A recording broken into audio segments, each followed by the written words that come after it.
Halo guys, welcome back to my channel.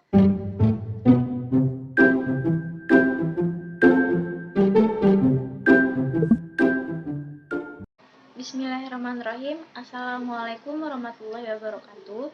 Kembali lagi dengan saya Renata Sagita dengan NIM 632000575 kelas 63 3A 11. Kali ini saya akan membahas tentang manajemen modal kerja. Pengertian modal kerja. Modal kerja merupakan investasi dalam harta jangka pendek atau investasi dalam harta lancar. Modal kerja dapat dikategorikan menjadi dua, yaitu modal kerja kotor dan modal kerja bersih. Modal kerja kotor adalah jumlah harta lancar, dan modal kerja bersih adalah jumlah harta lancar dikurangi jumlah utang lancar. Manajemen modal kerja mengelola harta lancar dan utang lancar agar harta lancar selalu lebih besar daripada utang lancar. Modal kerja biasa digunakan untuk mengukur kekuatan finansial perusahaan atau guna memastikan kemampuan perusahaan tetap terus beroperasi dengan optimal minimal dalam waktu 1 tahun. Jika modal kerja lebih besar dari hutang lancar, maka yang pertama, perusahaan masih dapat membayar hutang lancarnya. Maksudnya, jangan terlalu banyak hutang lancar. Jika tahun depan modal kerja kecil, bagaimana cara membayar hutang lancarnya? Yang kedua, perusahaan masih bisa beroperasi. Maksudnya, perusahaan harus membayar gaji karyawan, bayar listrik, dan lainnya yang masih harus dibayar. Yang ketiga, perusahaan punya dana investasi. Maksudnya, jangan ada dana yang menganggur. Jika modal kerja lebih kecil daripada hutang lancar, maka perusahaan harus mencari dana untuk membiayai pembayaran hutang dan biaya operasi dengan cara yang pertama, mencari hutang jangka panjang. Cari hutang jangka panjang supaya punya waktu untuk membayarnya. Yang kedua, mencari investasi. Maksudnya mencari orang-orang yang mau investasi di perusahaan.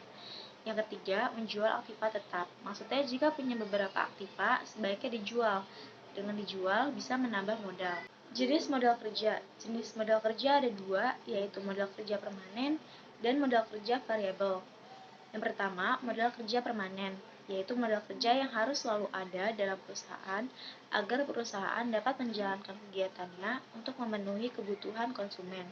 Modal kerja permanen dibagi menjadi dua, yaitu yang pertama modal kerja primer dan modal kerja normal. Modal kerja primer adalah modal kerja minimal yang harus ada dalam perusahaan untuk menjamin agar perusahaan tetap bisa beroperasi. Modal kerja normal merupakan modal kerja yang harus ada agar perusahaan bisa beroperasi dengan tingkat produksi normal. Yang kedua, modal kerja variabel, yaitu modal kerja yang jumlahnya berubah-ubah sesuai dengan perubahan kegiatan ataupun keadaan lain yang mempengaruhi perusahaan. Modal kerja variabel dibagi menjadi tiga, yaitu modal kerja musiman, modal kerja siklis, dan modal kerja darurat. Modal kerja musiman merupakan modal kerja yang dibutuhkan untuk mengantisipasi apabila ada fluktuasi kegiatan perusahaan. Misalnya, perusahaan biskuit harus menyediakan modal kerja lebih besar pada saat musim hari raya. Yang kedua, modal kerja siklis, yaitu modal kerja yang jumlah kebutuhannya dipengaruhi oleh fluktuasi konjungtur. Yang ketiga, modal kerja darurat. Modal kerja ini jumlah kebutuhannya dipengaruhi oleh keadaan-keadaan darurat yang terjadi di luar kemampuan perusahaan. Kebijakan modal kerja. Kebijakan modal kerja dibagi menjadi tiga, yaitu kebijakan konservatif, kebijakan moderat, dan kebijakan agresif. Kebijakan konservatif merupakan pemenuhan modal kerja yang lebih menggunakan sumber dana jangka panjang dibandingkan sumber dana jangka pendek. Yang kedua, kebijakan moderat. Perusahaan membiayai setiap aktiva dengan dana jangka waktunya kurang lebih sama dengan jangka waktu perputaran aktiva tersebut. Yang ketiga, kebijakan agresif. Dalam kebijakan agresif, perusahaan mendanai asetnya dengan sumber dana jangka pendek. Biasanya modal kerja mempunyai sumber-sumbernya. Adapun sumber modal kerja antara lain yang pertama, hasil operasi perusahaan, yang kedua penjualan surat-surat berharga, yang ketiga penjualan aktiva tetap, dan yang keempat dari sumber lain, yaitu kredit bank, pinjaman jangka pendek, utang dagang dari supplier, dan masih banyak lagi. Cash Conversion Cycle. Dalam Cash Conversion Cycle terdapat tiga hal, yaitu ICP atau Inventory Collection Period, RCP atau Receivable Collection Period, dan PDP atau Payable Deferral Period. Yang pertama, ICP atau Inventory Collection Period merupakan perkiraan jumlah hari yang diperlukan untuk merubah persediaan yang dimiliki ke kas. Maksudnya, persediaan yang ada bisa berubah menjadi kas selama beberapa hari supaya kita mempunyai modal lagi. Untuk mengukur seberapa likuidnya aset dalam bentuk persediaan, sehingga persediaannya bisa cair menjadi uang. Rumusnya, I per COGS per 365.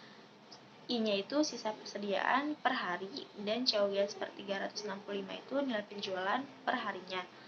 Hasilnya nanti jadi jumlah hari yang diperlukan untuk menjual sisa persediaan.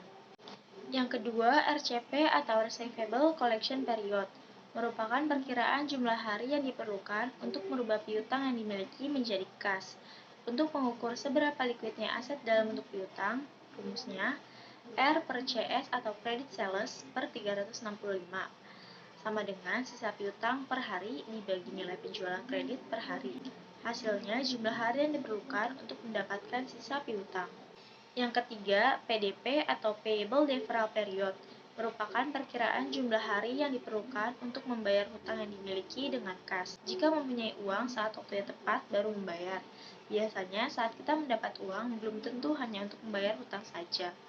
Untuk mengukur seberapa likuidnya hutang lancar yang dimiliki, rumusnya P per COGS per 365 sama dengan sisa hutang per hari dibagi nilai penjualan per hari, sama dengan jumlah hari yang diperlukan untuk melunasi sisa hutang.